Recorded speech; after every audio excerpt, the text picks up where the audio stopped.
Anyway, that's not how it works. Now, I already told you people.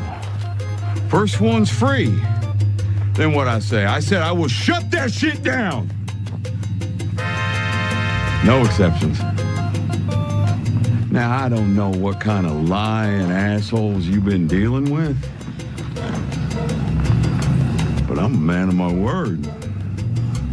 First impressions are important.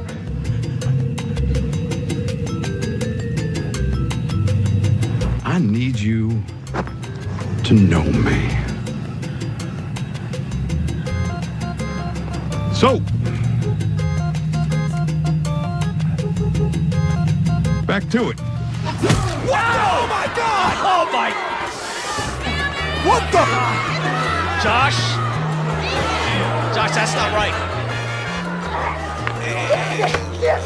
And OBE's got Lashley occupied. Lashley, he was trying to make it out to save Eddie, just like Eddie had saved Lashley, but it's like OBE had this planned out.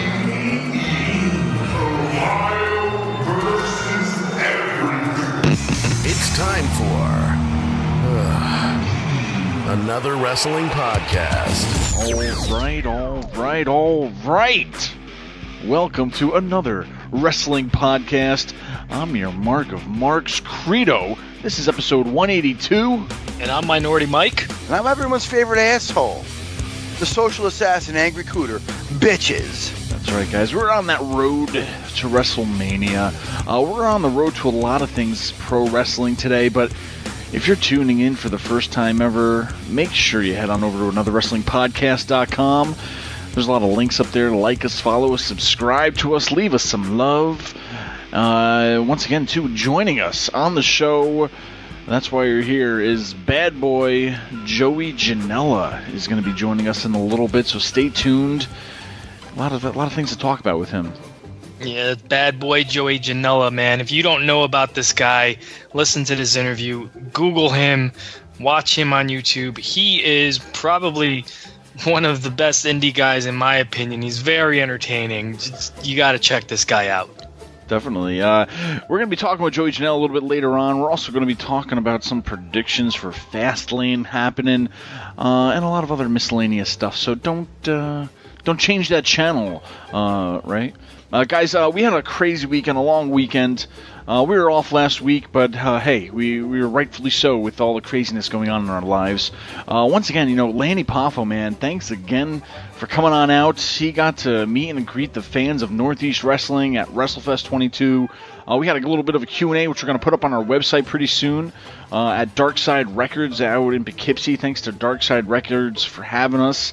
And also Heroes Hideout in Rensselaer, New York.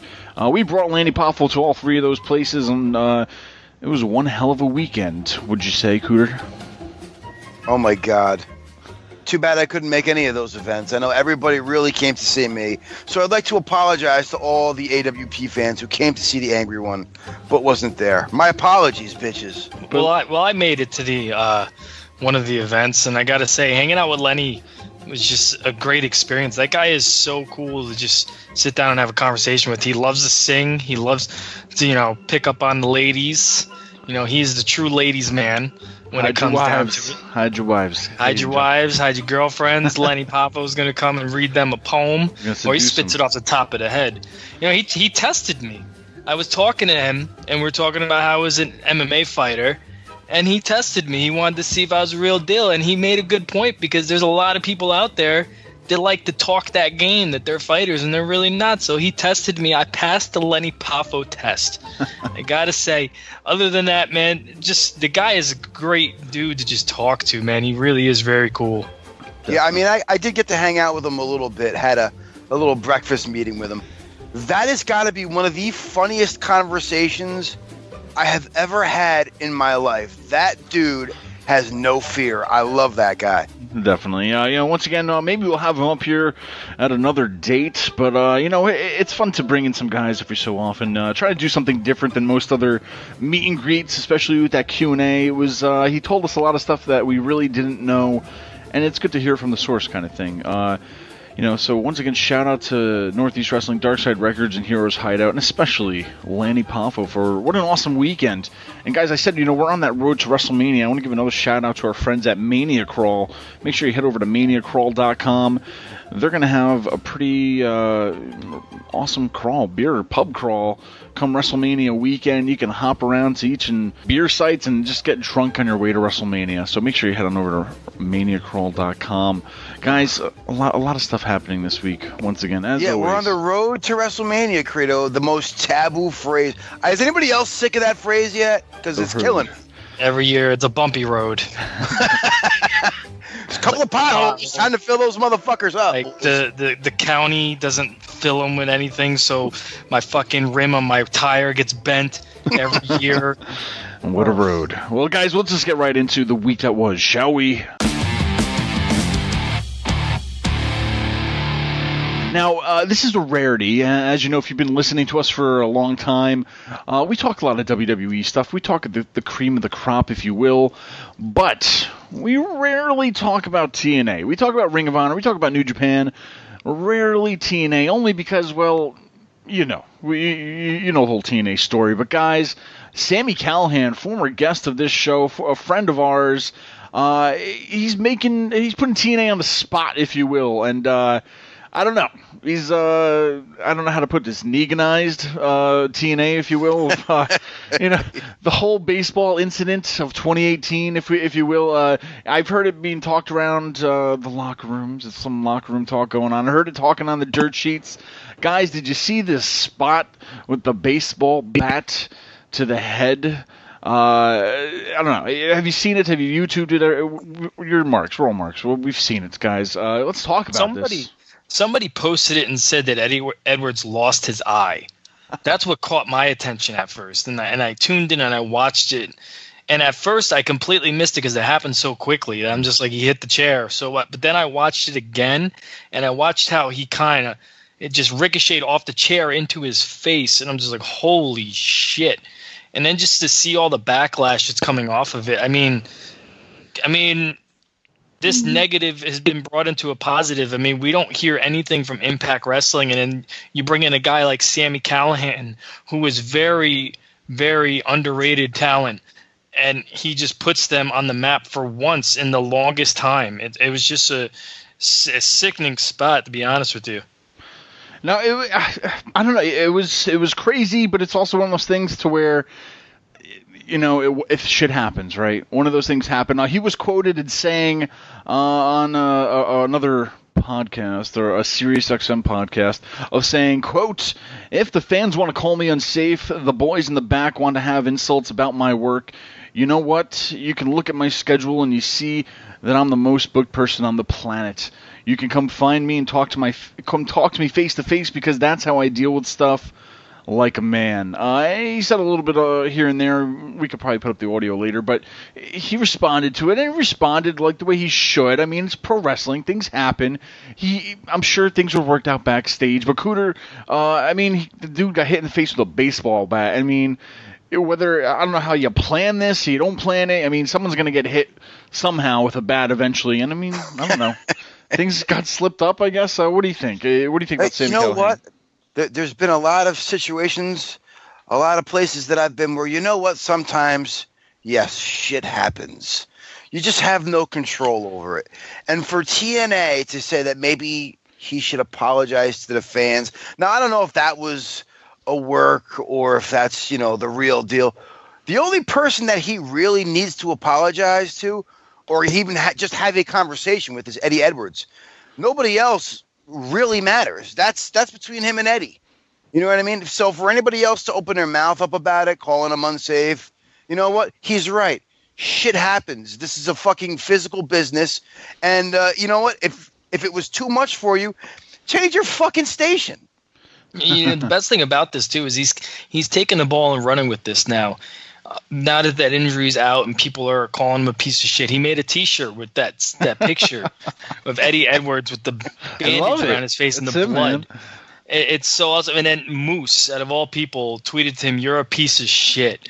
Like, This is the heat that you want to get your name out there. I mean, this is perfect example of how to do it. I mean, when Owen Hart broke Austin's neck, he made that shirt Owen 316. 16. Oh my God! Yeah. When Seth Rollins broke John Cena's nose, he made that shirt "You Can't Knee Me." Like what Sami Callihan is doing right now. I commend you. Keep it going, man. Put yourself out there. Make that fuck money. And Cooter. Well, not for nothing, Eddie Edwards, put a hand up. Man, you had the dude swinging a bat at your head. Put your fucking hand up. Do something. I mean, you got to work. It takes two to tango, kind of a thing. So he's swinging a bat. That's got to be one of the toughest fucking dudes in wrestling ever, though. I mean, Eddie Edwards. My God. I mean, Credo. We saw him in the match against the what was it? Oh God, him. And Davey Richards versus Generico and Steen. He wrestled a ladder war with a broken fucking elbow in a cast. Mm-hmm. That dude is all man. No, definitely. And he actually just re-signed with TNA too. So I mean, I don't think he has any, ill will towards anybody. So anyway, I mean, that's the shit that's happening with that. I mean, that's our little TNA talk, if you will. But at the end of the day, guys, I mean, things will happen. It is pro wrestling. Bats, tables, and chairs are going to be used in certain matches. But I don't know. I got a quick question for you. Yeah. Is Sanjay Dutt currently in TNA? Fuck that guy. He owes me $20. Here I go, stirring the shit. He owes me $20. Don't get me started with that. Well, guys, the dirt sheets, the run-of-the-mill, the news happening. Have you heard of this guy, John Bravo? Call him Johnny Bravo for fuck's sake. This guy is the one who has the evidence against Roman Reigns and several other professional wrestlers about the illegal purchase and usage of steroids. And they're supposed to be releasing video or some confirmation kind of thing, and just hasn't been released yet. I'm not going to get too much into it, but he is now teasing that John Cena is also one of those guys who have been buying stuff. Have you been reading about this? Have you guys seen any info about this? Yeah, I know. Is he full of shit or what? Richard Rodriguez has been promising us all this stuff from behind bars, and every single wrestling fan in the world was waiting for this information to drop with hopes and prayers that this would derail Roman Reigns' push. And unfortunately, Richard Rodriguez did not deliver on this promise. Therefore, Roman Reigns is in the main event of WrestleMania. It probably was going to happen anyway. But Johnny Bravo is also throwing out that John Cena is also another guy that has something to do with this. Allegedly. The word allegedly. Now, is it? I don't know. I mean, I've never seen anybody heal from a tricep tear as quickly as John Cena has. Or a bicep tear as quickly as John Cena has. He had a broken freaking neck, and he healed pretty damn quickly. I'm not pointing fingers, guys. I don't want to point fingers because that's the WWE's golden goose. That's their poster boy. Nickelodeon's poster boy now, too. It's a little fishy. But to take down the king of the castle, you really got to have some good evidence. So this guy, Johnny Bravo, if he's going to go after Vince McMahon's golden goose, he better be coming with some good ammo, because if he doesn't come with anything good, this guy, Johnny Bravo, is going down, and he's going down hard. All right, somebody needs to explain to me the difference between John Bravo and this guy Rodriguez. So Johnny Bravo, okay. Richard Rodriguez, he's currently in jail right now for being, the mastermind behind this whole steroid ring. And Johnny Bravo, which I believe, and I might be wrong on this, I think he's the guy who is getting those collect calls from Richard Rodriguez. Got you. That he was putting on a show, I believe. Now, if there are any listeners out there that know that I'm wrong, please tweet at us and let me know that I'm wrong. But that's as far as I know. Yeah. Well, at the end of the day, we're going to have to find out what happens from this, but maybe they're just two fucking marks that want attention for themselves. And, they were, I don't know, who knows what the story is, but it's interesting because if something does come out of this, be kind of curious to see what happens, especially if, since Reigns is in the main event and Cena could be on his way into WrestleMania as well. Is there really any evidence? We shall find out. Now, guys, I want to bring this up. A lot of things are happening on Raw and SmackDown and all that other stuff leading into WrestleMania season, but I'm kind of curious on your take on this because Matt Hardy's kind of tweeting out some stuff, some cryptic things, and as I understand, they're actually filming the whole ultimate deletion between Bray and maybe a broken Hardy as we speak, whether it be for a Raw, or do you think they're going to push this on Raw or going to wait for Mania? I don't know what they're going to do with this, but anyway, Matt Hardy tweeted out, quote-unquote, W is going to start sounding like BR, quote-unquote BR, so awoken is not going to be broken. So he just tweeted that out as a little cryptic thing. Maybe they're going to change the name of his character to be broken now. I don't know. But anyway, do you guys think this should be filmed for, like, a Mania, or are we going to just get this on Raw before Mania kind of a thing? Are they going to just, I don't know, kill it before it even happens kind of thing?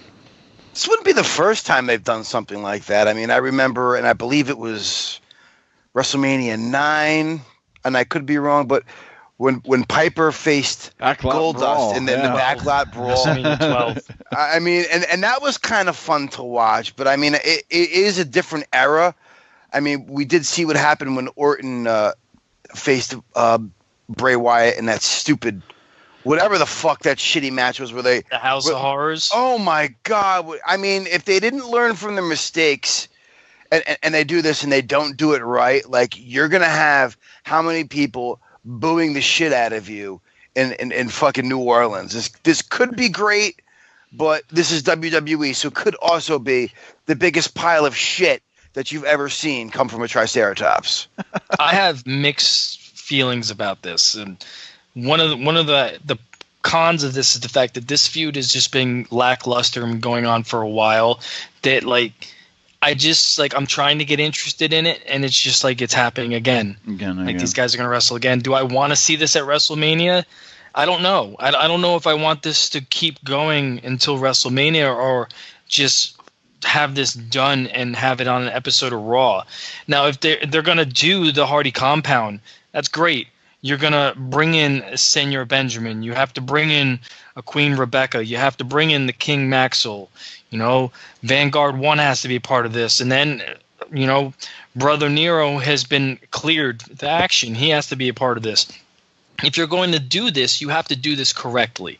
I personally think with the WrestleMania crowd, if you do it right, they're going to cheer it. They're going to love it because all those fans that are at WrestleMania are smart fans. It's not going to be how, like, the House of Horrors was filmed. And I forgot what city in I don't think it was California. I might be wrong. Somewhere where the fans just had zero interest in it whatsoever. But granted, no matter what city you put the House of Horrors match in, fans aren't going to have any interest in it because that was the worst shit I've ever seen in my life. But that's neither here nor there. But the fact of the matter is that I think they need to do this before Mania. I think they just need to just do this and then bring the Broken Universe to Mania, whether they wrestle the Bar for the tag titles, because they have wrestled the Bar, but they haven't wrestled the Broken Hardys yet. So what's sad about this is that we don't have the real Wyatt family going up against the Broken Hardys, because fucking get rid of the Bludgeon Brothers. Let's just pretend that never happened, sweep it under a rug, reunite the Wyatts as one more family, because I mean, you have all these three-man teams now. Bring back the Wyatts. Those guys need each other more than they need fucking sledgehammers or whatever they're carrying. You know, like, we don't need Thor hammers carrying around. This would be the perfect place that we could just forget about the Bludgeon Brothers, reunite them with Bray Wyatt, have that Hardy family, have them go against the Broken Hardys, and then boom, we get the Wyatts versus that whole universe. Who's the Hardy third man? King Maxwell?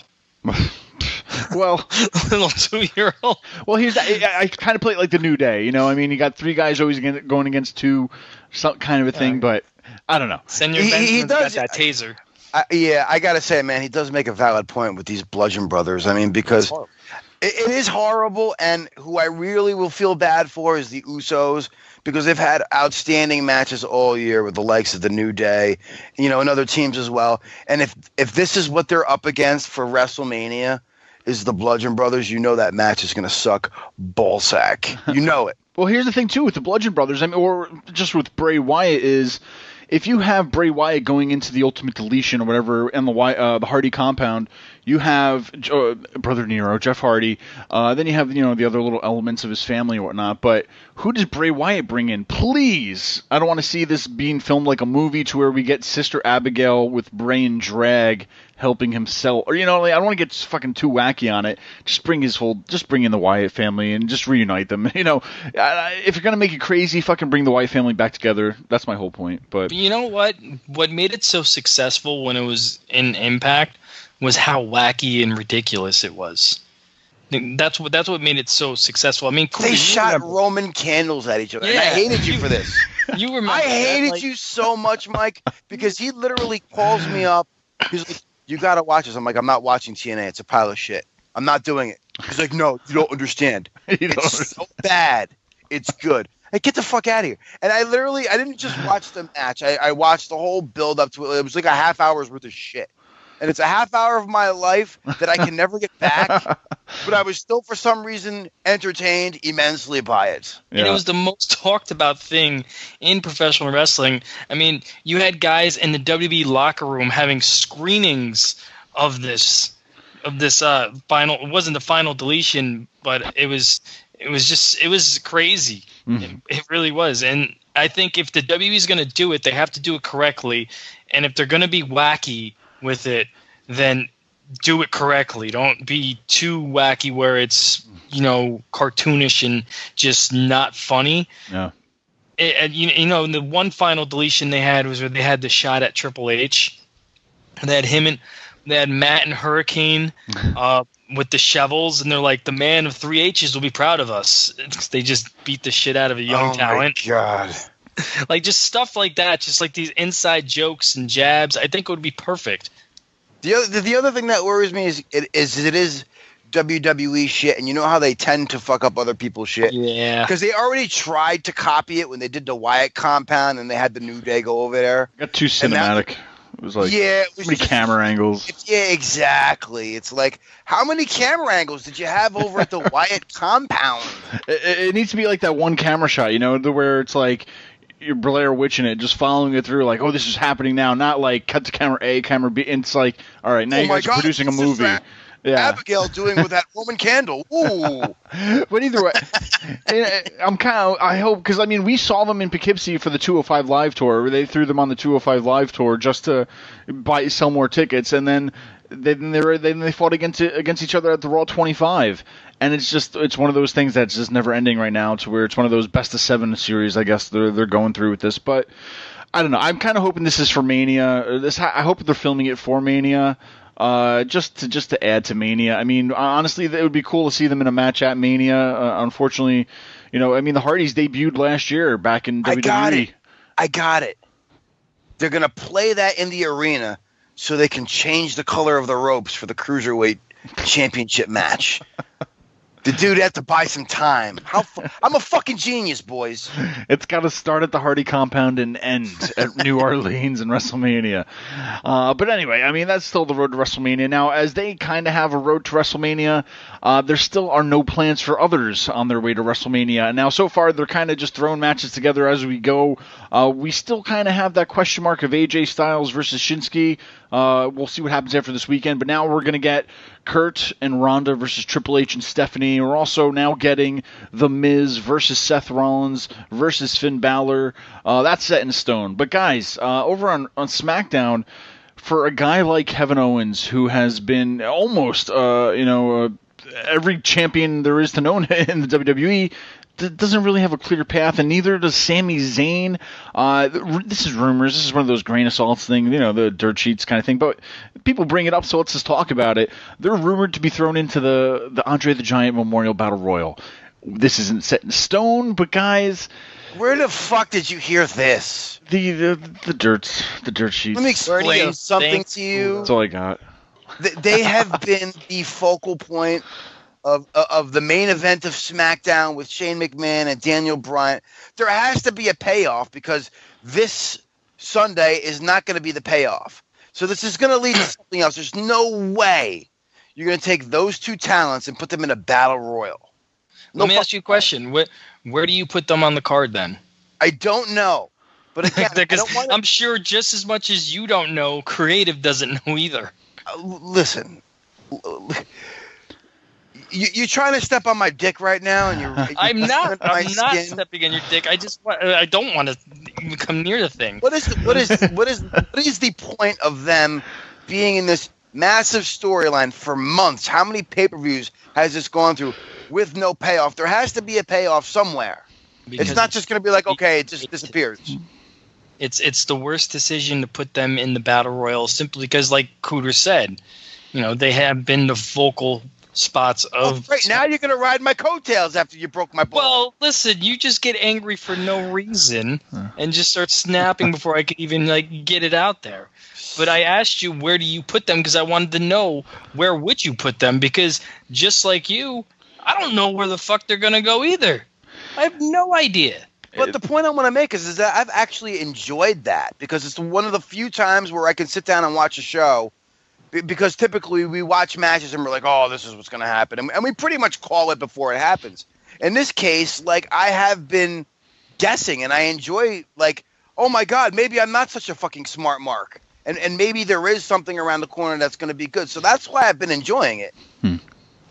It's what I've seen, like they said, what they've been throwing together so far. We got that triple threat match, then we got that mixed match challenge match or whatever we got with Kurt and Ronda and Triple H stuff. Then the one solo match, maybe hopefully it'll stay a solo match where you got AJ and Shinsuke. There's a lot of talent in WWE to be having a lot of, or they can't really have a lot of one-on-one matches to where I hate to say it's where, it's one of those things where not everybody can win a trophy. It's like not everybody wins the game. And I really feel that I wish they would keep WrestleMania to the best of the best every year. I mean, and everybody else can just be thrown into the Battle Royal kind of a thing. But yeah, I mean, for Kevin Owens and Sami Zayn, hey, maybe we can get them versus Shane and Daniel Bryan in a match. I don't know, just throwing some weird things out there. But then it's just, is WrestleMania going to be too gimmicky with too many, 2-on-2 or special team, special matches? There hasn't been a lot of WrestleManias lately that have been a lot of one-on-ones. There's only I feel like a handful of one-on-one special matches, and then the rest of the card just gets stacked with triple threats or four.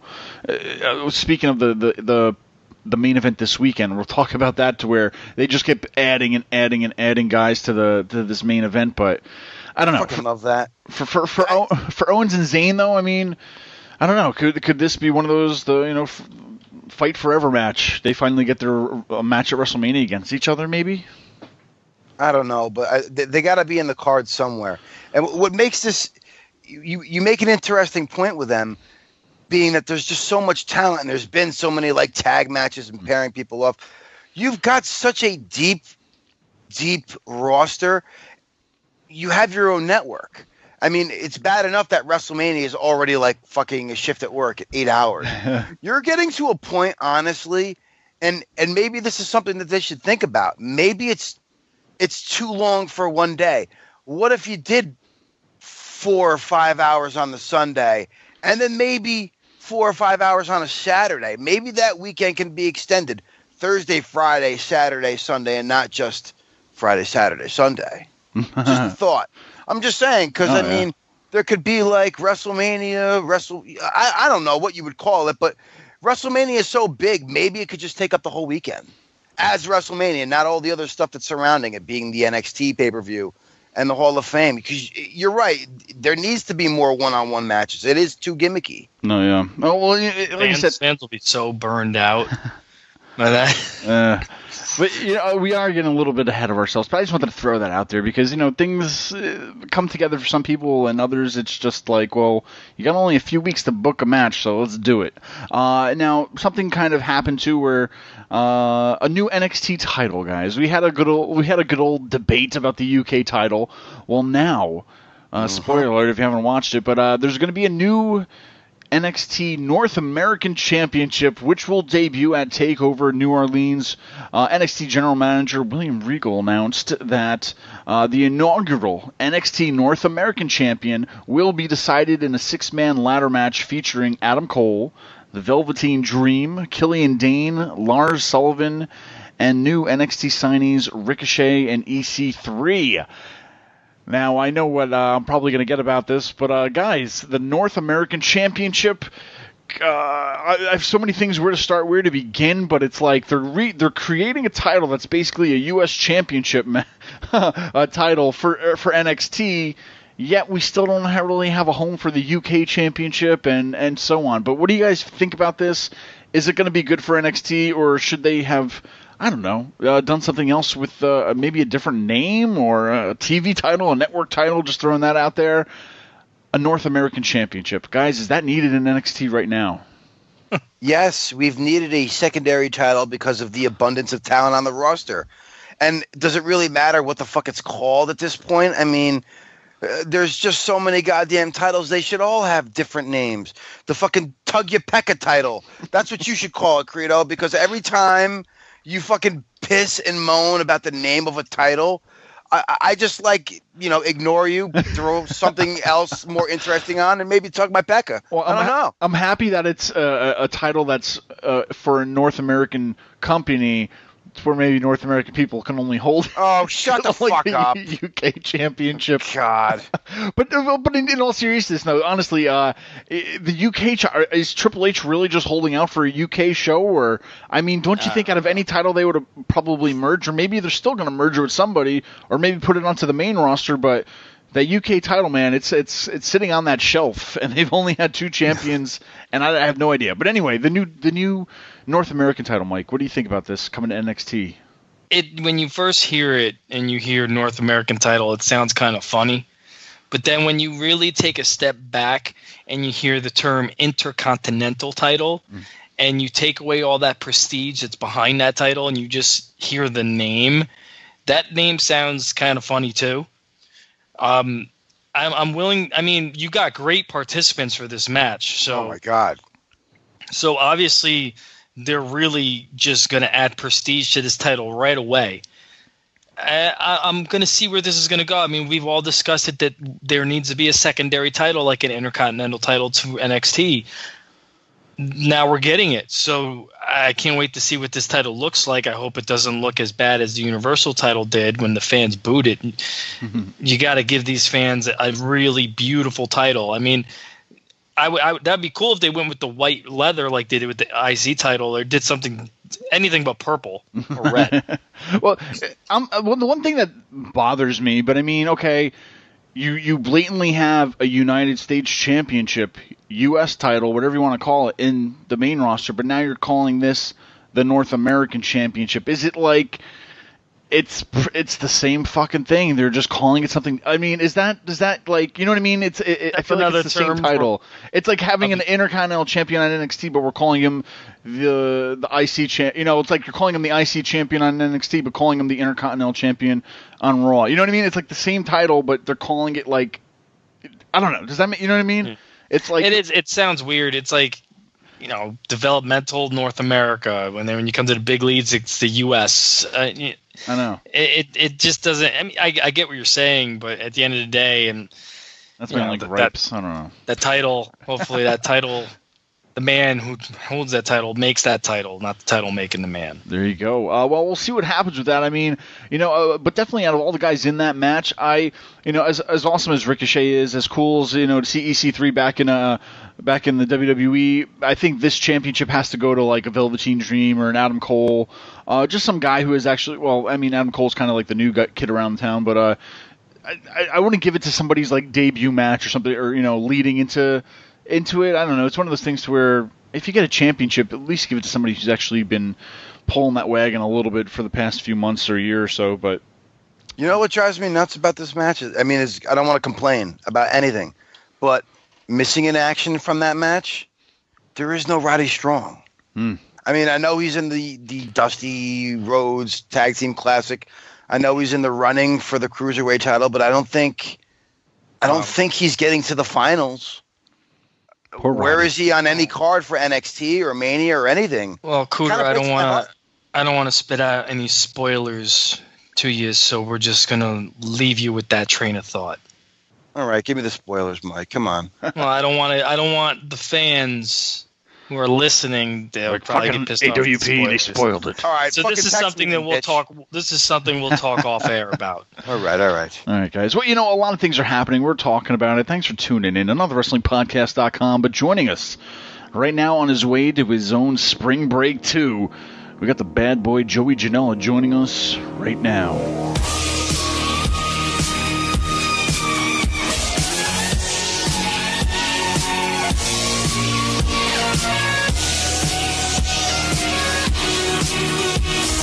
All right, joining us today is a guy that if you don't know who he is by now, well, then you should. A Bad Boy Joey Janela is here. Joey, man, how's it going? Hey, I'm just enjoying. Ate some chimichangas.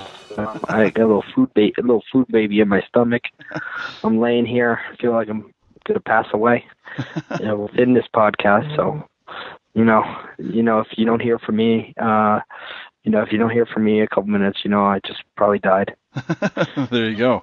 Now, Joey, from what I understand, you're an Asbury Park, New Jersey native.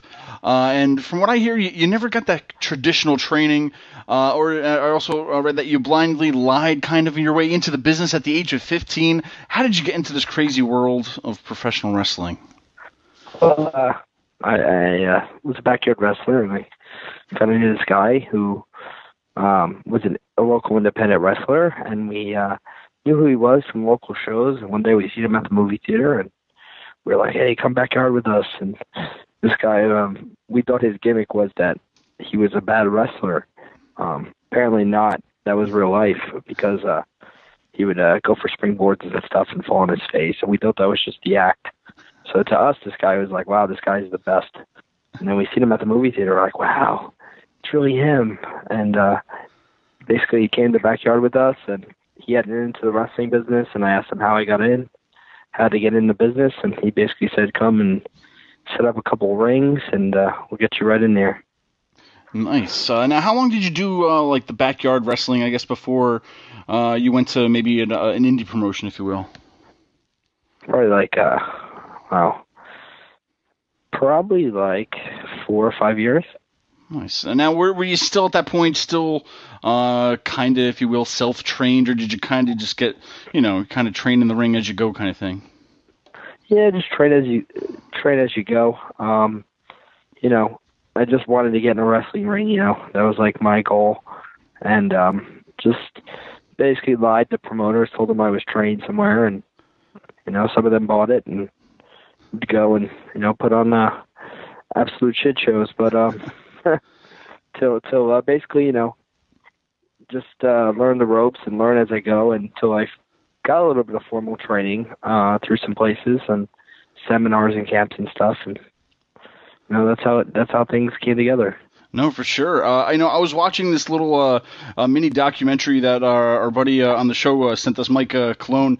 It was a YouTube mini documentary, and I was watching it. It was really cool, and I understand from it that Steve Austin was a big influence on you growing up.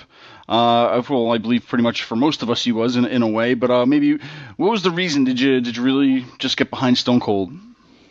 I think it's the reason everyone got behind Steve Austin. It's just a badass, Didn't take kindly to authority, and me being, the little juvenile delinquent I was, being in school and never listening to the teachers or the principals and the vice principals. You kind of relate to that, and I don't know, Steve Austin, he was just cool, No, for sure. Drinking beers and just beating up his boss, and flipping the birds. And I guess every kid in my school, back then, I think watched the WWF, and Steve Austin was a big part of that. No, for sure. Now, without having to tell the whole story of the infamous roof spot with CZW diehard John Zandig, which was insane, and I'm glad you're alive. But how did that moment change your life, maybe physically and mentally, just moving forward? Because, that was like a do-or-die situation, if you will, and you did it. You didn't die, but it was pretty insane. Yeah, it was near death, probably. 1 inch or 1 foot either way could have really did some damage more than a chimichanga. But it's just it's just one of those moments that I want to go back in time and change it, but I definitely wouldn't do it again. But it definitely elevated my stock on a different level from some of these guys. And I can't tell you how many independent wrestlers are willing to take something like that. Probably about one. Probably just me. So, it was definitely a crazy spot, and it was definitely a crazy moment just to, that day and getting there and thinking, there's a possibility I might die doing this, but whatever. No, for sure. It's either do or die at that point. Did I think it was going to blow up like it did? Absolutely not. Yeah, definitely. Well, how about this? The whole hardcore aspect to wrestling, from ECW to CZW. How long can one last as a hardcore wrestler? Or is there ever like an escape clause kind of for you to where you just reach a point and you're like, I did a bunch of this. I'm done with it kind of a thing? Yeah, there's certain guys that get in the business just to do the deathmatch scene. And, it depends how long their career lasts. A lot of them not too long. I'm not a deathmatch guy. I've only done 3 or 4 death matches, even though I bring a lot of the deathmatch aspect into mainstream independent professional wrestling. I kind of, it's just right now, I feel like I do my kind of hardcore style wrestling, and it's, I am very safe with myself and others, and that's it. It's about safety and making your career last as long as you can make some money. Oh yeah, for sure. Now you're also quoted as saying, "I'm never ever mailing it in." What does that mean to you? Maybe, and just basically your mentality, if you could explain to everybody, because basically for people that maybe don't know or watch too much wrestling, but somebody that's either left the WWE or just somebody who's been a vet in the business, they're used to maybe wrestling in front of bigger crowds, to where on the indie scene, you're not going to get a huge crowd everywhere, but, when you get that small crowd, are some of these guys just mailing it in, if you will, compared to like what you're saying, that you're never ever going to, you're never ever mailing it in? A lot of the guys, they get to a certain point where they stick to a formula. It's basically the same thing as like a stand-up comedian. They go town to town and they do the same shtick, and I'm never going to do that. It's just, I like to give every crowd something different, and that essentially them doing the same shtick everywhere is kind of mailing it in because they know it works, and it works for them. But I'm a little bit more spicy with my stuff, and just like to change it up, and no matter what the crowd size is, 10, 30, 1,000, 10,000, you're going to get something different. You're going to get something cool. Sure. Now, let's go back a little bit. Joey Janela's Spring Break in 2016, you were given that chance with GCW to kind of put on a show during WrestleMania weekend, maybe that nobody else was doing. How did you come about this? And, did you think it probably would have blown up as much of a show that weekend? Because I know everybody that I talked to loved it, seen it, or has went to it. Can you tell me a little bit about the first Joey Janela Spring Break? Well, Game Changers, they got a slot with WWN. They're More Than Mania festivities, and they're trying to figure out how to make it work, and they know that I'm a very, even back then, I definitely didn't have half the followers I did now on Instagram and Twitter. They knew I would somehow be able to make it work, and we would all be able to make it work. So we got that slot. We made the best out of it, and we were just trying to see what kind of oddball situations we can book, and what dream matches, and have a little bit of everything. And I thought it was gonna be a complete disaster up until like 5 minutes before the show, but it just, everything clicked and everything worked. And that's why we're bringing it back. It's just, and this year it's going to be twice as huge as it was last year in terms of show quality and crowd size. Definitely. And Mike Colon on the show, he's sending me a tweet that John Pollock sent out at I Am John Pollock on, I think, February 21st, stating, I don't know if you know this or somebody said anything, but it says, I spoke with a member of the Louisiana Boxing and Wrestling Commission today, and they confirmed that blood and pile drivers are prohibited on professional wrestling shows regarding WrestleMania week shows in and around New Orleans. There'll be more info to update or something like that. Is that... I don't know. Does that affect you in any way with that? Do you have any thoughts on the Louisiana State Commission rules are?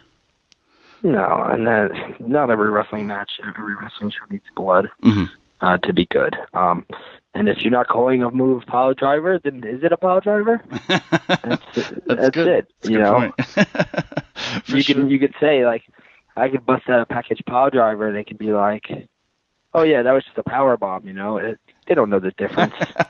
I love it. Yeah. These guys are just state athletic commission guys, and they're just there to, you know, it's just a money grab, and they're there to get some money and, you know, collect it. State athletic commissions, when it comes to professional wrestling, it's always been a money scam, and, you know, I think a lot of it's ridiculous. No, well put. You know, with mixed martial arts and boxing, I think it's a different case scenario. But with professional wrestling, I don't know, like, pile drivers being banned is kind of funny, but I think I'll bust out a pile driver here and there this weekend just to see what happens. There you go. Now, tell me a little bit about what's coming up, because one thing I want to point out that what's kind of unique about promoting the next spring break is that you're working with Wrestling Arcade. They're doing promos for you, and I think is one of the greatest things out there because everybody's tuning in to see what the next match is going to be at your show. Can you tell us a little bit about how you got maybe hooked up with Wrestling Arcade and just a little bit more getting into your next spring break show? Most of the guy that does all my promos is guy John Carlo. He's really a mastermind on wrestling vignettes. He does probably every promo that we've come out so far besides that one. Yeah, we wanted to switch it up a little bit, and I came up with this idea.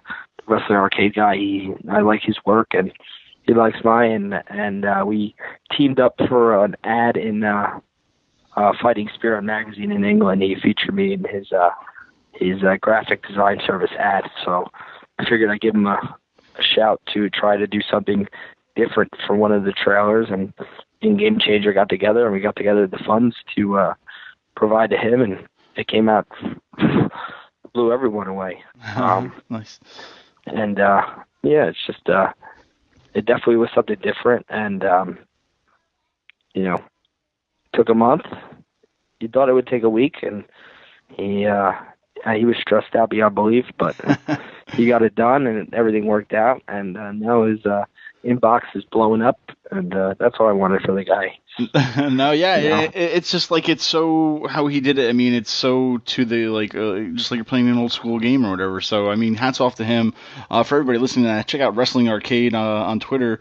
Just Google it. But tell me more. Tell me about this year's spring break. What can the fans see? Where can they see it? How can they get tickets? And all that other stuff. It's going to be about 11:55 p.m. on Friday. We don't want to confuse anybody, so we're not saying exactly midnight, and that can bring a lot of confusion, but it's going to be in the chart train? I don't know how to pronounce that. It's where all the other More Than Mania festivities are happening. Go to morethanmania.com. You can find everything there. Progress is running. Evolve is running. All the hottest, you know, independent professional wrestling companies. And, you know, you can find tickets there. You know, we're nearly 1,000 tickets sold right now, so you better get your tickets fast because we're definitely selling out this year. And you know, we got great Sasuke's coming. You know, his first match in America in about 9 years. Wow. He'll be wrestling some guy named Joey Janela. He's just some like jabroni guy, I guess, from New Jersey. I don't know. I don't even think he's that good. I watched some GIFs of him at GIFs, and he just doesn't look like, you know, a lot of hype behind him. He just doesn't look like he cuts the mustard, obviously. But anyways, we got that. We got Walter versus Pierre-Carl Ouellette, you know, from the Quebecers. Nice. You know, he's coming back. and he's got a whole new arsenal of stuff. 50 years old. Wow. And he's going to be getting the steal of the show. Mike Quackenbush versus David Starr. The match speaks for itself. And awesome. This show, we're bringing the clusterfuck back. The very talked about clusterfuck from last year, which is basically a Royal Rumble with no time cues. It's basically a free-for-all of people coming out when they want to come out.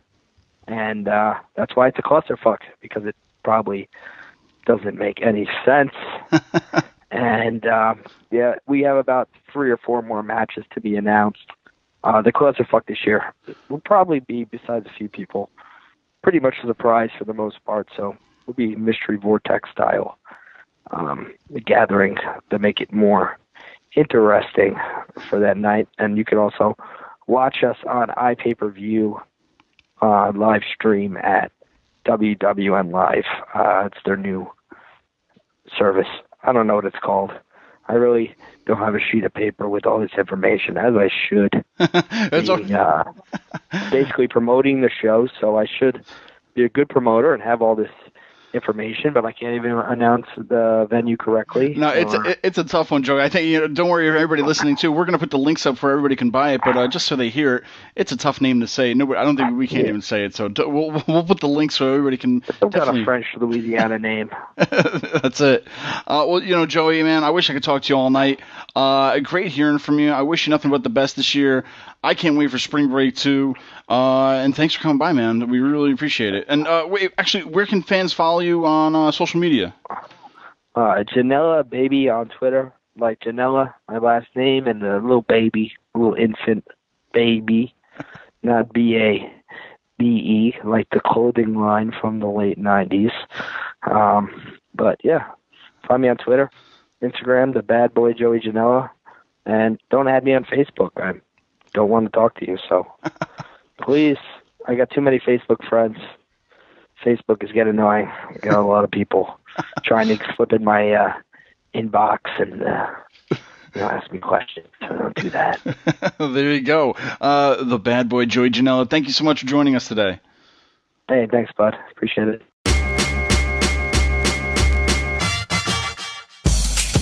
We're going to get into something that I like to call the Minority Report. So, ladies and gentlemen, sit back and relax. We're going to talk a little Ronda Rousey. Now, Ronda Rousey recently just signed with the WWE, and she's in this match at WrestleMania with Triple H, with Kurt Angle, with Stephanie McMahon. And I saw something on our Facebook page. Facebook.com/group/Pro Wrestling Marks. And someone posted, is Ronda Rousey the biggest signing in WWE history? Now, a lot of people were all over the place. Here's my opinion. Yes, she is. She is one of the biggest signings in WWE history, and this is my reason why. And I want to hear you guys if you agree or disagree and why. She is the biggest signing in WWE history, not because of the wrestling, but because of who she is outside of the WWE. She helped revolutionize women's MMA. She is the reason why the UFC brought in women's MMA. She is the reason for a lot of things that happen in women's MMA. She's also the reason why the UFC stayed afloat financially. And then when you take away the MMA aspect, she made herself a worldwide celebrity. She's starring in movies, Hollywood wants her, all this stuff. And then she comes to the WWE with all that background. So she is bringing in a large amount of media coverage to the WWE. So this is why I think she's the biggest one, because the biggest signing, because she's bringing all this media coverage. And not only that, she's full-time. So there's a lot of fans that might cross over. And now I got in a lot of arguments with some people there, and this is what bothers me. And this is the whole beef right now, because there's this beef going on with MMA fans and wrestling fans and MMA this and MMA that. What bothers MMA fans is when wrestling fans all of a sudden become experts of MMA stuff, and they start spitting out their opinions that really have no facts behind it. And it just doesn't make sense, and that pisses everybody off. Like, I'm a huge fan of wrestling. I came from the MMA world, but but I've been a lifelong wrestling fan. So I'm in like the middle. I'm in neutral ground when it comes to this beef. But when wrestling fans just start talking about this and saying how Ronda was the worst person in the division, you really didn't follow much MMA, so you really got to stay in your lane. I mean, who the fuck said that? I'm not gonna call out people, Cooter, but you got to see half of the shit that some of the people were saying, man. Oh boy! I mean, people were coming at me as if like she was the worst person in the women's division. And it was just like they came at me as if they knew everything. Like, then they started bringing up Brock Lesnar, how he's like the world's greatest fighter. I'm like, oh my God, just stay in your lane. Like, oh, I'm sorry, I have an opinion. I was like, no, there's a difference between opinions and fucking facts. But anyway, I'm going off. This is a different topic than that. But back to Ronda Rousey. I mean, people were throwing out like, oh, well, Kurt Angle was a bigger signing. He won an Olympic gold medal. Okay, who was Kurt Angle? I mean, the only people that knew Kurt Angle were the people from the wrestling, amateur, and college wrestling communities, like myself. I mean that. But no one else knew him. After he won a gold medal, he became a failed sports broadcaster for some local access television in Pittsburgh. And then he signed with the WWE. Mike Tyson was a huge signing, but he wasn't full-time. That. Well, see, that's why I get upset with the argument where people would say, "What's the difference?" You know, as in terms of the biggest signing. Now, are we talking full time? Are we talking just part time? Because I mean, they've had some names that are arguably bigger than Ronda Rousey. Yeah, we're talking full time. Like that was the topic, full time. I got one for you then. What's up? The Rock. No, he wasn't big, but when they signed him. Because he was just, you know... You know what? When he got big and then he came back... But we're talking about that first signing. Okay. I mean, again, it's all conjecture, but go ahead. Because, I would say, right there, too, just it's like agreeing with you, but I agree, but I don't like disagree. But I mean, Mr. T in the 80s was a big name. He wrestled with him, but it wasn't full-time. And then, once again, like you said, too, Mike Tyson, big, huge name at that time. He had just like those two little spots and refereeing and the thing with Austin and Raw, big, but he wasn't full time. It was just a quick little appearance. But I think like you said, I'm on Mayweather is probably the biggest name in boxing today and even during that time period. But I mean, again, that's only one match. Yeah. One match. Yeah. I mean, you got Ronda Rousey, who's bringing over this huge mainstream media, and we all know how the WB is obsessed with getting that outside coverage from like E! Entertainment, Sports Illustrated, ESPN, all that stuff. And Mike Tyson brought that stuff over. I mean, prime example, like you said, Mr. T. I mean, WrestleMania 1 wouldn't have had that coverage if McMahon didn't bring in all these celebrities. I mean, like, when you look at WrestleMania 1, you had, was it Cyndi Lauper? Was she a part of it? Yep. Yeah, Cyndi Lauper, Mr. T, Bill Martin, the old Yankees manager. There's a bunch of other names that they just brought Liberace, yeah. Well, see, with Ali, with her and what you're saying too, I think it's a huge, and the people online, once again, it's facebook.com/group/pro wrestling marks. But what the people don't understand is that, whether they like her or watched her career or not, she is a big name. And I'll tell you what, the WWE has to put everything behind her to make sure she succeeds. Granted, she's in a whole new world right now with promos and stuff where I feel like she'll only get better. Trust me, we've seen a lot of stinkers before, and I think she has to find her feet better with that. But other than that, man, we've got to see her in the ring. But I'll tell you what, out of anybody in the WWE right now, she is going to be the person that succeeds no matter what kind of a thing. To where it's only good for them, because if they make her succeed, then so and so from the NFL can cross over, or another name from UFC or from any other sport is like, well, shit, I can't make it in my professional sport of choice, whatever you want to call it. So hell, I'll just go to WWE. So if they see that she's a success, that's going to make other people cross over too. I mean, I think even somebody was talking about Rob Gronkowski from the New England Patriots about wanting to sign full-time kind of a thing. And, like I said, no matter what happens with Ronda, I think they're going to definitely make sure no matter what, she will succeed, just because it's just bait for other people to come in to be like, look what they did with her. And here's my thing. Okay. Go ahead, Cooter. Go ahead. I'll wait till you finish your point, because I want to pick your brain about something else about Ronda. Okay. And here's my thing.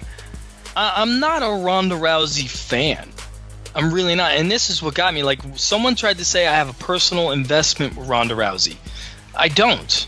Cooter knows. I loved it when she got knocked out by Holly Holm. I loved that shit. Yes. But I respect what Ronda's done, and I know what it is. Like, I know Ronda's a huge name. I know she's a draw. Like, she's helped the UFC sell out a soccer stadium in Australia because her name was on the headline. I'm not a fan of her.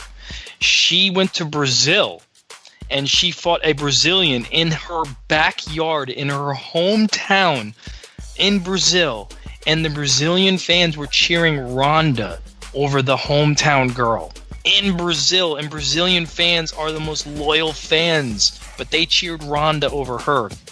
I still don't like Ronda. Exactly what I want to pick your brain about. I still don't like Ronda. Okay. But I respect her. And I know what the WWE is doing. Does it bother me that she's going to be getting catapulted after WrestleMania? Yeah, because there are other girls back there in the locker room that do deserve it. But I understand it. It's a business.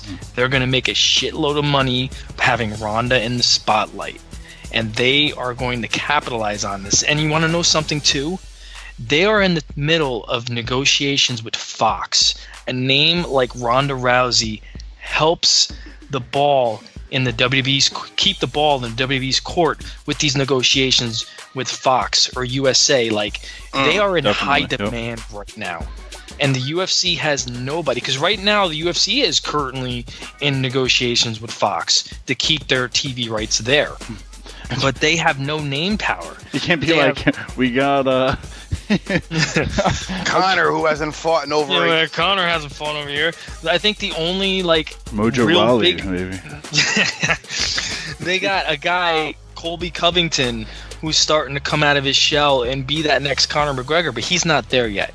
He's not a big enough name to seal the deal for Fox. I gotta get into this before I forget now. All right, go for it. It has been argued by me, because you've been upset with me when I said Ronda is a one-dimensional fighter. Okay? That's not the argument. I have said that her career has been very parallel to Brock Lesnar's UFC career. I've said that Brock is an amazing talent, but he fought in a time where the talent pool for the division was thin.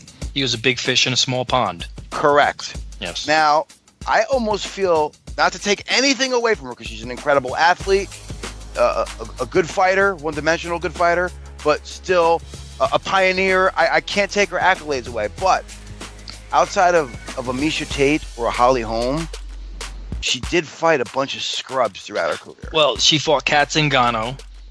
Kat Zingano's a beast. Scrub. Sarah, no, she's not.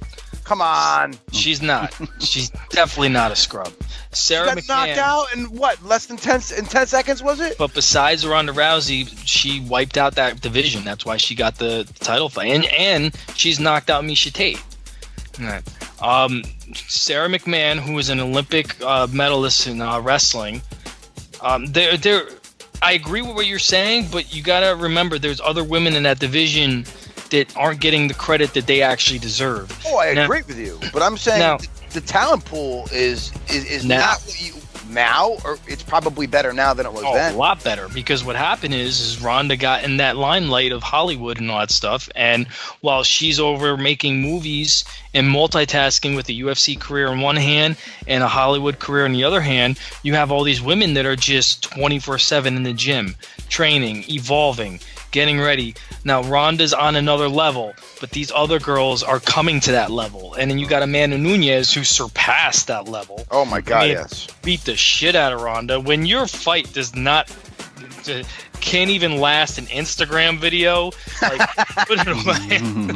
Like, and Ronda made the right decision. She took that. She's not going to tarnish her legacy. She's taking her legacy to another aspect of life, which is professional wrestling. Now, I don't have too much to add to this because I'm not as well in depth with the MMA world as you guys. But a fun fact: Ronda Rousey used to work with my wife at Home Depot in Boston before she was any big star. Oh my God! she actually plugged for Mrs. Credo.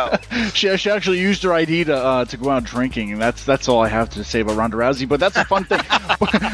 I I don't really have anything to add to that. But guys, this is a great discussion because I want to take that from the group, from our chat here, and get what everybody else thinks out there. Because make sure you can give us a call at 802-297-7672. It's free.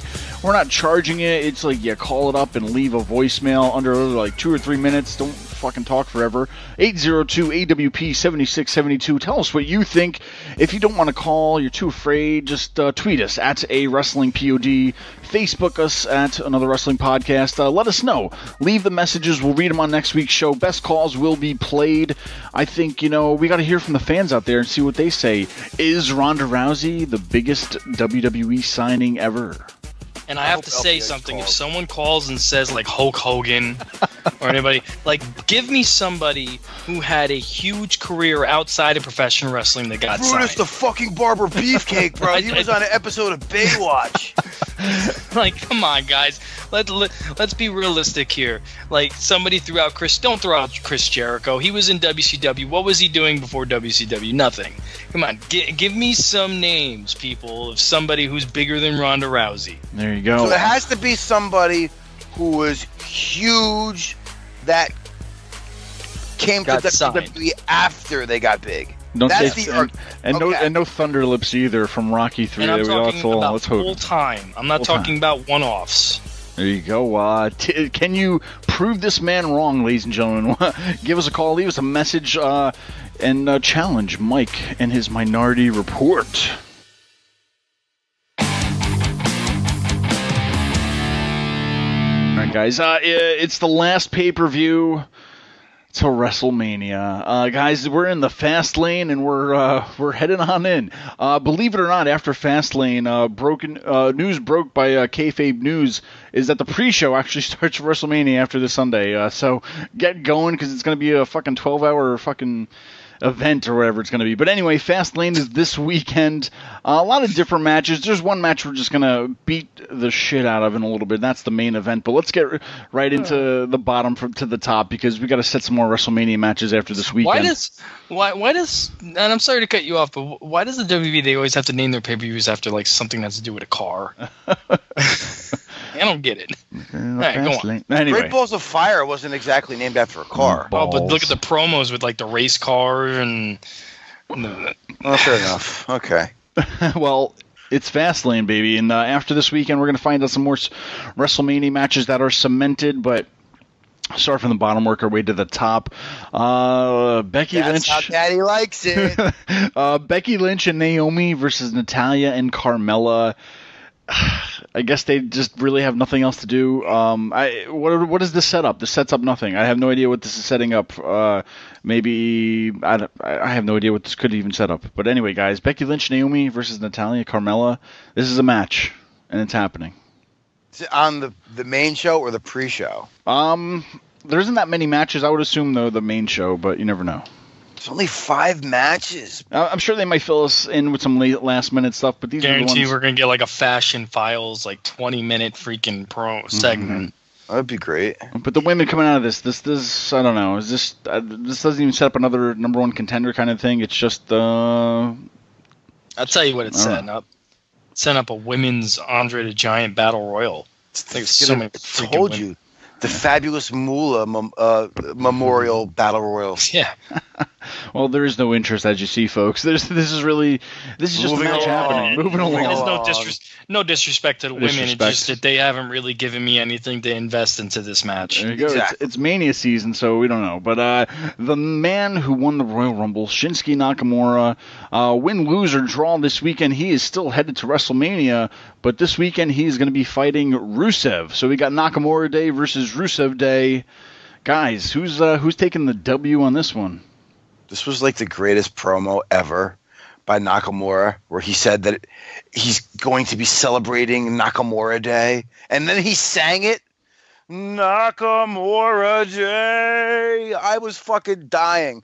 I am conflicted with this match because, I mean, you got to give Nakamura something to do because he really hasn't been too active on SmackDown. And you're kind of forgetting that, hey, this guy's main eventing WrestleMania with the champion, whoever that may be. But Rusev, unfortunately, will do the job, so it annoys me. And Rusev is So over. He is more over than Finn Balor, baby. Rusev Day, baby. Who doesn't love themselves some Rusev Day? I think it'll be a great match. It's just a shame that fucking Rusev's going to be taking the L.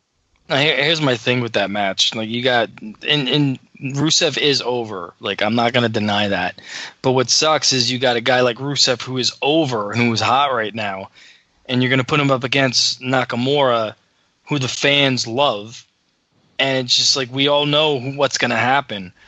If this match was going to happen, at least give me some drama to the match. They should have put Nakamura's WrestleMania title shot on the line. Now, granted, we all know Nakamura is still going to win. But that, to me, I think that would have added more drama and more interest to this match. But other than that, like, we all know Nakamura is going to win, but it just sucks. A guy like Rusev who's getting himself over, and he's just going to fall flat yet again. I'm gonna maybe think there's gonna be a surprise happening, or maybe some kind of interference. But I could see Rusev winning this to where it's not gonna hurt Nakamura at the end because he's still going to WrestleMania. So there's still some time to maybe boost Nakamura in some one-offs on SmackDown till then. But I don't know. Rusev needs something, man, and give him this match. I would say give it to him because I don't know, why not? It is Rusev Day after all. We'll see. Rusev, my God, he's so entertaining. I can even watch him on that mixed match challenge. Did you see him and Lana do the reenactment of Bobby Roode and fucking Charlotte's entrance? I did. If you haven't seen this, look this up on fucking WWE.com. It's fucking hilarious. And they need to just pair them back together too after Mania or something. Just put them back together, Lana and Rusev. It's a perfect match. They are married, but not just because of that. I think they work better together than they do apart. But another match, guys. Moving our way up. Bobby Roode, the United States champion, not to get confused with the North American champion, is going to be fighting Randy Orton. Randy Orton, who's, believe it or not, Bobby Roode is older than Randy Orton in this match. And guys, he's also better. The United States champion. Is it going to be switching hands this weekend, or what are we going to see? Because I don't think Bobby Roode has really done anything for that belt except for just wear it. But I don't know. Bobby Roode, is he losing this weekend? I mean, he hasn't done anything for the belt. I had nothing else to say. It's just one of those things. I got to stir that pot, man. It just sounds good. He just got the fucking thing. I think there's going to be a no contest. I think Jinder gets involved somehow because he's mad because he's not involved in the match, and that gives you a triple threat at WrestleMania. Another triple threat. Another triple threat. I mean, they got to cram everybody in everybody's matches. I mean, WrestleMania is going to have the first terrible 10-way. That it's coming. Watch. It's gonna be. There's gonna be like one every. There's gonna be a 2-way, 3-way, 4-way, 5-way, 6-way. It's just like, all right, we get it. Just fucking. Anyway, but yeah, I mean, I don't know. I figure if you give it to Randy Orton, you kind of have Bobby Roode take the rematch at WrestleMania along with the Jinder. But I don't know. It's. Here's what makes this match a little bit interesting. Like the fact that you got Jinder's name right and you didn't call him Ginger. Ginger. That's very interesting to me. You're starting to fucking do a turn on him. You're starting to like him now, huh? A little bit. But here's what makes this match interesting, and I think the WWE failed to capitalize on this, was the fact that the U.S. title is the only title that Orton has never won. And I think they could have used that as a part of the storyline. They only mentioned it maybe once or twice, but I think they could have used it as it's the title that eluded him. And if he wins that title, he'll be himself a Grand Slam champion. And he's been in the company for so long, he's not considered a Grand Slam champion because he's never won that title. I think they should have used that as a way to kind of light a fire, but they didn't because creative just doesn't know what they're doing half the time. I think they just throw stuff at like a dartboard and see what's they could find. Is it fair to say that Bobby Roode is a better NXT champion than he is United States champion? Absolutely. I don't know. It's just he's better heel. He's I don't know. We need a heel Bobby Roode. I don't want to see this face. That's the reason why he made a great NXT champion because he was a heel. Anyway, maybe that's just. He plays such a great asshole. Not as good as you, Cooter. Nobody's as good as me. But I mean, he was such a dick on NXT. It was perfect, and that made me like him more. You know, maybe we can break up the heel for Bobby, but yeah, it's trying to be a face. I think isn't really working for him, but. Should be a good match, I guess. So on their way to WrestleMania, we'll see what happens. But hey, we got Charlotte Flair champion versus the women's female filler for this because we don't know what we're going to do with Charlotte Flair's championship. Ruby Riott is gonna. Do you think Ruby Riott's? Okay, hold on. Let me throw this out there too because I just thought of it too. Is that Carmella hasn't cashed in yet, and she's either going to cash in on this pay-per-view or she's going to cash in at WrestleMania. At least, maybe, or then it's just too long. I don't know, because Money in the Bank's coming up right around the corner, too, but I don't know. We could have Ruby Riott beat Charlotte Flair only for Carmella to cash in, and then she becomes champion, and then, I don't know. We still have no idea what they're really doing with Charlotte Flair at WrestleMania, because we had that talk of Asuka jumping ship to challenge her. We haven't had that challenge yet, so it's once again, it's keeping us guessing. But, guys, do you see a Carmella cash-in happening at all this weekend, or could Ruby Riott even walk out as women's champion? Damn. A lot of those, tough one. It is tough. I don't think you can take them. See, I think they're finally learning from their mistakes because how many times where they've taken the belt off of people like a month before WrestleMania? How many times did the WWE title change? And how many months before WrestleMania? It changed at Elimination Chamber. I think Cena beat AJ Styles for it at the Rumble or some shit like that. Guerrero, and then he lost it. What's that? Guerrero beat Brock a month before. No, I'm saying last year alone. Oh no, I'm all right. I thought you were. And then the fact that you also, oh god, who else lost a fucking belt? Well, whatever. We don't need to go into history, but yeah, that's another great example. How Goldberg beat fucking Kevin Owens. What, a month before Mania, where he carried that belt for how many months? Mm-hmm. So I mean, it just takes so much away from your WrestleMania card when the people, your workhorses who have been making those titles mean something, are being stripped of them. Yeah. You know, right before the grandest stage of the year, just to win them back too. It's like Charlotte Flair has already had her WrestleMania moments beyond WrestleMania moments, and it's only been a few. She's only been in a few kind of thing. So, I don't know. I gotta say this match. I mean, a lot of people are kind of like sleeping on this match. I think this is gonna be a great match. I really do, because Ruby Riott can go. Like, the girl is talented. She doesn't get enough credit that she deserves. Charlotte, we all know how great Charlotte is in the ring. So I think this is going to be a good match. I don't think it's going to be a match of the night, but it's going to be a match that's going to catch your attention. Every time you say Ruby Riott, it had nothing. You just heard me like grunt, but it had nothing to do with her. Every time you say Ruby Riott, all I think is fucking Sarah Logan behind her with her fucking face walking right behind her. She is horrible. Ugh, the female Kevin Dunn. I think they really need to break up this Riott squad because they're just not doing it. Like, at least on Raw, when you have Absolution, at least they're doing something, and at least it's working to the benefit, even with Paige not being a part of it. This Riott squad, they're three completely opposites. Yeah, I do like this match for the fact that Charlotte Flair is actually going against not Natalya, not Naomi, it's like the same. They've only had like the same names in every something different. Yeah, it's something different. It's definitely, it's like, oh, okay, well, let's see it. It's not the same. We just seen this 10 times over the past, month.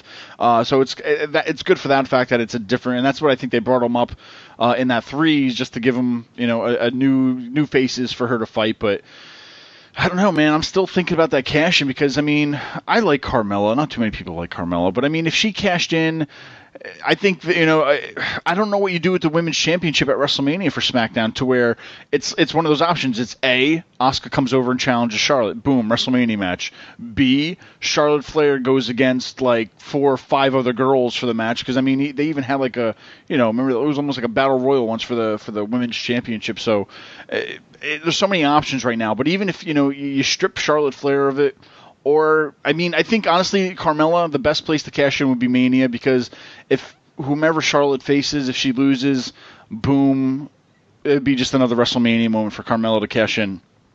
But, I don't know, it's still looming out there, and she has to do it now. She only has very few shots to use it before Money in the Bank again. But, guys, the match that just keeps on getting bigger.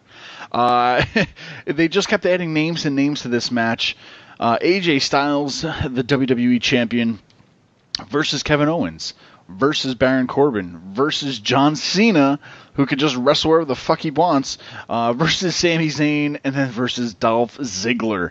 Guys, without analyzing and whatever out of all these guys, I mean, there's only two options, right? AJ Styles retains somehow to go on to Mania to fight Nakamura, which if they ruin that match, fuck it. You know what I mean? It shouldn't be a three-way. Just give us this one-on-one match, but that's one option. Or does a guy like Dolph Ziggler win the WWE Championship going into Mania against AJ Styles and Nakamura, or Kevin Owens or Sami Zayn? We're talking about them before that they have no road, but I know this match is almost going to do what the Elimination Chamber did for the Raw squad, is kind of like set up the WrestleMania road, if you will. But guys, is AJ going to retain this weekend? Oh God, this match. If John Cena wins this match, you'll definitely see a lot of cancellations of the network because of the fact that, so I think a lot of fans have come to... 17-time, WWE champion that will be John Cena. And I think a lot of people have come to the conclusion that they're going to get Brock versus Roman. They've accepted that.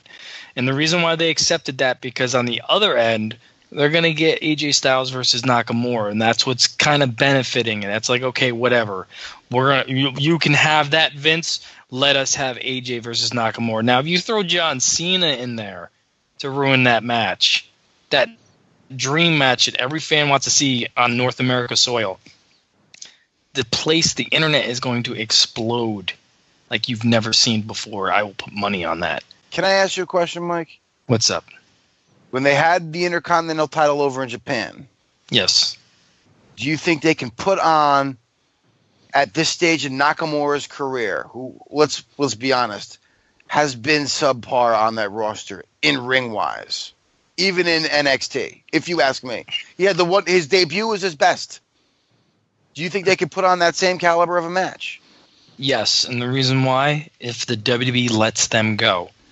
That's one reason. If they give these guys 20 to 25 minutes and just let them do whatever they want, don't control the match, don't limit them, let them do what they want to do to get over. That's one reason. The other reason is look who he's facing. He's facing AJ Styles. AJ Styles made Jinder Mahal look good. So I'm sure that AJ Styles would make Nakamura look good. Fair enough. I think this match by itself has to happen. So I'm going to go with AJ Styles. Now, guys, I just want to throw out there, too, once again, I personally would not be mad if, Dolph Ziggler won and went into Mania against AJ Styles and Nakamura. Granted, trust me, I want the AJ versus Naka match solo, but if they're going to give it to anybody and it's going to turn into a triple threat, it has to be, in my opinion, Dolph Ziggler. No, Baron Corbin does not need to be in that match. Kevin Owens, Sami Zayn, they could do something else. They don't need to be in that match. John Cena, for hell, does not need to be in the match, and he'll just piss everybody off even more.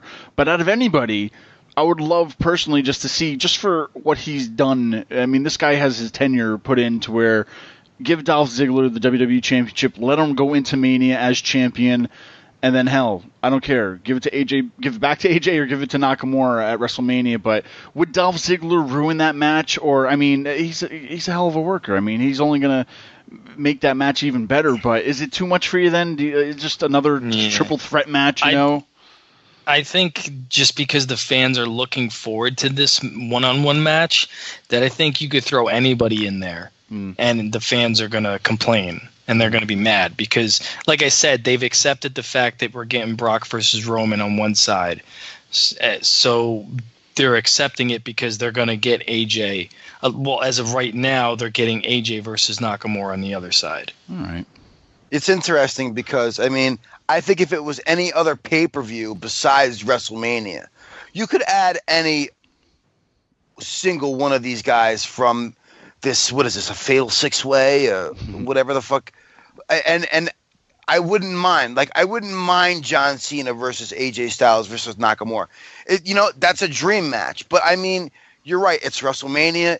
I want to see the classic one-on-one contest. I mean, I think adding Dolph Ziggler to that for Mania, it would suck, but it's still going to be a fucking blockbuster of a match if you do that. I mean, John Cena, I don't see them doing that, being that his schedule is basically part-time, even if he was to just drop it back at Mania. Yeah. I mean, I don't know about anybody else, but I mean, the whole John Cena trying to find his way to WrestleMania storyline is I've actually been okay with it. Matter of fact, I'm going to say something real quick. The last 2 weeks after our last show, I said, if Roman Reigns wins the Elimination Chamber, I'm canceling. I might cancel my network. Now, I didn't do that. I basically have decided to not watch Raw. That's my answer to the Roman Reigns problem. The only part of Raw that I watched was John Cena. And they even fucked that up with fucking... Of all the people, you have this great storyline with John Cena, and you're going to throw Goldust out there. I know. Somebody explain to me. This is why, seriously, goodness. I have not watched Raw in 2 weeks, and I have been so happy. I didn't understand the whole Goldust thing, but I'll tell you, son, when Goldust came out, I was confused just like everybody else. And then I realized, maybe if they let, Goldust just cut a promo, because he's great at cutting promos, maybe he can make it work. Let's see what happens. And then his promo was just... What the fuck are you talking about, dude? You got a bad case of mushrooms, buddy. And then they just cut the commercial. That was left out of the week that was today because it was just one of those things to where maybe we just don't talk about it and we'll just keep on going. It'll just left out. I mean, you're talking about the John Cena thing. There's something about the week that was that you did leave out, Credo. Very important, honestly. The Rey Mysterio injury. Where we thought we might see him versus John Cena. Well, that's what's funny because I was on Twitter and I'm seeing him promote matches coming up in March 25th or something. And I don't know, they had him talking about his injury and I'm trying to find out more stuff, but I'm lost. I lost with that to where he got injured Friday at Northeast Wrestling. Apparently tore his bicep from what people said. Yeah. So when I still see him promoting stuff on Twitter about matches coming up soon. So I have no idea what we're getting out of this. But yeah, I mean, we'll find out soon this Sunday, right? I feel a little responsible for this, Credo. Oh, God. Because it all goes back to this. When me, you, and Lanny were standing up there, it was me, you, Lanny, and Emma Tennille. And he was at the stairs, and I patted him on the back, and I said, "Good luck, Ray." And he's like, "Thanks, buddy."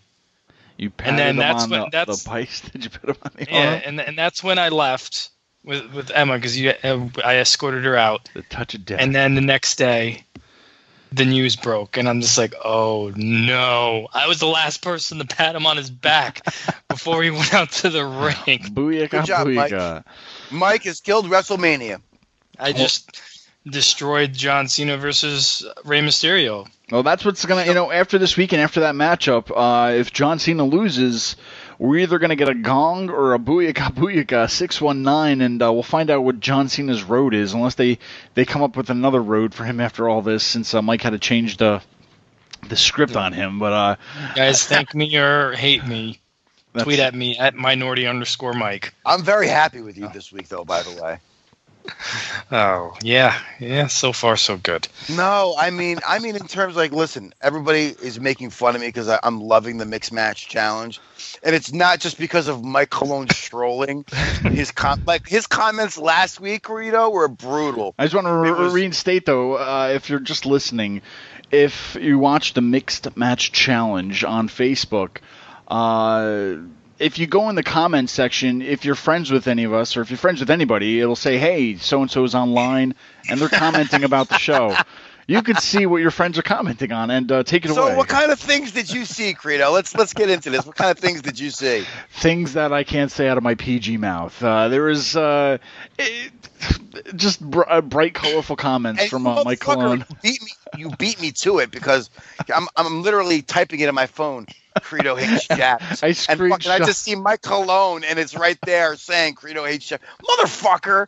But this week, I was so proud of you. How many comments did it take until you got blocked and you were no longer able to comment on the mixed match? Yeah, I got disabled from commenting this week. There will be new shirts out soon. 6 weeks we've been making fun of you. And that was the thing. I'm like, oh, this is going to be great because, Charlotte was one of the people who was like in the chat room.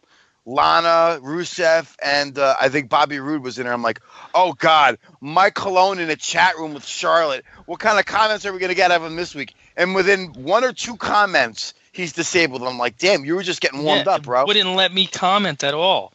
Kind of ammo to watch Charlotte. I could still watch and I could still read comments, but it wouldn't let me comment. It kept saying commenting is disabled for this. I'm like, oh man, they were waiting for me this week. Well, they really were. Have ready for Charlotte, Mike. Well, stay tuned to our Pro Wrestling Tee store for a new Block Party shirt coming out soon for Mike Colon right there. We're gonna have some new stuff coming up there, but guys, you know what we left out? What's that? We left out the tag title match. The Usos versus the New Day. Which I gotta say that their in-ring promo, that segment, I thought was great. Those two teams have probably one of the best rivalries. I personally, now that I look back at it, it should have been rivalry of the year because they're just great in the ring, their chemistry together. And when they had that promo back and forth about the Usos saying they never had one match on the WrestleMania card, which is true. They never had a match on the WrestleMania card. And then the exchange with Big E about talking about 5 years, them busting their asses. To me, that is the match on Sunday that I am looking more forward to than any of the matches on that card. Is that tag title match? Yeah, I'll tell you what, the Usos have definitely turned it up on their promo game and just overall what they do. The New Day, man, they moved over to SmackDown doing the same old thing, and it's not appealing anymore to me. It's the same old stuff. They moved from cereal to pancakes, and it's like, all right, I don't get it. I think at the end of the day, we're just going to get them as the hosts of this year's pre-show at WrestleMania. That's the thing. He's like, they need 6-man tag titles because if you had the New Day, you had the Wyatt family, you could bring in all these other guys and just it would be something more for them. But that it's but see then three-way. You know what would happen, Credo? They would do something that you absolutely would bitch about. They would just take random people and make 3-way teams. I want natural 3-way tag teams. I don't want you to just take random people and make a group. That's why I said. That's why I said you got to have the Wyatt family. You have Sanity. You have the Undisputed Era. That's 3 teams. Oh shit. We're gonna make the Wyatts, the New Day. I don't know. You could have a few more people, but yeah, it's for me. The New Day is done. They're done. You brought up the whole thing. Like it is the same act. It's just a different show, but. All the pancakes, all the cereal for this promo was put to the back. Because it was just when they were cutting the promos back and forth, you forgot about the pancakes, you forgot about the cereal, you forgot about all that Looney Tunes stuff that they do, and it just got real. Well, for me, took my attention. For me, I'm a Raw live guy. I'm gonna watch Raw. I'm gonna watch everything. SmackDown, I'm fast forwarding to what I want to see. When I see New Day, man, fast forward. I know what they're doing every time they're out there doing it. Did you not watch that segment this week? I didn't watch the segment because it had the New Day on it. I don't care. I'm fast forwarding it. You really should have given it a watch. That was probably. There's nothing on there that'll make me even want to watch the New Day anymore. I've seen all their stuff. You have to listen to it. You have to. It's like watching a Ric Flair match. You know he's going to drop down. You know he's going to elbow his jack. You know he's going to go topsy-turvy over the turnbuckle. I'm telling you right now, this promo will actually prove you wrong. All right, I'll watch it. I'll go to YouTube. There is no pancakes involved in the promo. No Brad Maddox filming for anything too. There's not that I know of. No outside. They're on different brands now, Credo. They're on different brands. They separated Paige and Xavier's Wood, and Brad Maddox no longer works for the company. So, guys, there goes your theory shot to hell, mister. There is no separating Paige's vagina from any of the roster, so that's I'll have to leave the show on that, guys. Hey, Fastlane's happening. Let us know what you would have been the pig of this one. God damn. Hey, Fastlane is happening. That's it, guys. I don't know. AnotherWrestlingPodcast.com. Like us, follow us, subscribe. Living in the Fastlane. Bitches.